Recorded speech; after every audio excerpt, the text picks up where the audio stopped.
बादशाह और फ़कीर की कहानी। एक बादशाह और गूंगे फ़कीर में गहरी मित्रता थी। बादशाह फ़कीर से अपने दिल की हर बात कहता और फ़कीर मुस्कुराते हुए सुनता। बादशाह को उसका साथ इतना भाने लगा कि उसने उसके रहने की व्यवस्था अपने महल में करवा दी थी।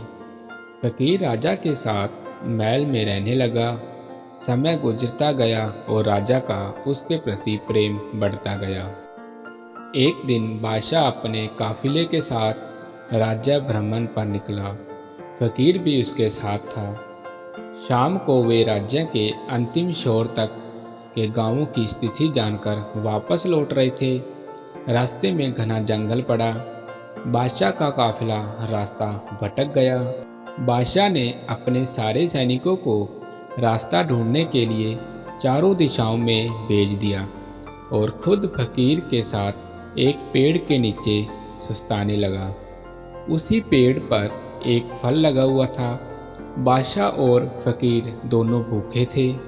बादशाह ने पेड़ पर चढ़कर फल तोड़ लिया और उसके 6 टुकड़े कर दिए, 3 अपने लिए, 3 फ़कीर के लिए। अपनी आदत के अनुसार उसने पहला टुकड़ा फ़कीर को दिया। फ़कीर फल खाकर मुस्कुराया और अपना हाथ आगे बढ़ा दिया। बादशाह ने दूसरा टुकड़ा भी फ़कीर को दिया। फ़कीर फल खाकर मुस्कुराया और फिर से अपना हाथ आगे कर दिया। राजा ने उसे तीसरा टुकड़ा भी दे दिया। एक एक करके फ़कीर 5 टुकड़े खा गया और छठवें के लिए भी हाथ आगे बढ़ा दिया। देख बादशाह को बड़ा क्रोध आया। वह बोला, ये मेरा तुम्हारे प्रति प्रेम है कि मैं तुम्हें अपने महल में अपने साथ रखता हूँ, हर सुख सुविधा तुम्हें मुहैया करवाता हूँ, पर आज मुझे पता चल गया है कि तुम्हारे दिल में मेरे लिए जरा भी प्रेम नहीं है। भूखा मैं भी हूँ, किंतु तुम इतने स्वार्थी हो कि सारा फल खुद खा जाना चाहते हो। तुम्हारी असलियत मैं जान गया। आज से हमारी दोस्ती खत्म। अभी इसी वक्त मेरी नज़रों से दूर चले जाओ। फ़कीर चला गया। फ़कीर के जाने के बाद राजा फल का आखिरी टुकड़ा खाने लगा, लेकिन फल को चबाते ही उसने फल थूक दिया।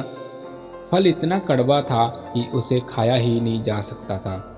राजा को समझ आ गया कि फ़कीर क्यों सारे टुकड़े मांगकर खा जाना चाहता था, और यह भी कि उसका प्रेम कितना गहरा था। राजा की दी हर चीज़ वह खुशी खुशी स्वीकार करता था और सदा मुस्कुराते रहता था। इसलिए जब राजा ने उसे फल दिया तो वह भी स्वीकार किया और कड़वा होने के बावजूद मुस्कुराते हुए खा गया। वह सारे टुकड़े इसलिए मांगकर खा जाना चाहता था ताकि राजा को इस बात का पता न चल सके कि वह साधु को कड़वा फल खिला रहा है। जब राजा के दिए मीठे फल उसने खुशी खुशी खाए थे तो कड़वा क्यों न खाता। बात समझ में आने पर बादशाह पछताने लगा, मगर अब देर हो चुकी थी। अपने संदेह के कारण वह अपना परम मित्र को खो चुका था। दोस्तों, सच्चा दोस्त कभी आपका बुरा नहीं चाहेगा। वह आपको रोकेगा भी तो आपके भले के लिए। सच्ची दोस्ती हमेशा सहज कर रखें। दोस्ती के फल में संदेह का कीड़ा लग जाए तो उसे खराब होते देर नहीं लगती। इसलिए जब भी दोस्ती करें, भरोसे की नींव पर करें। तो दोस्तों, इसी के साथ हम आपसे अलविदा रहते हैं। तो मिलते हैं नेक्स्ट स्टोरी में।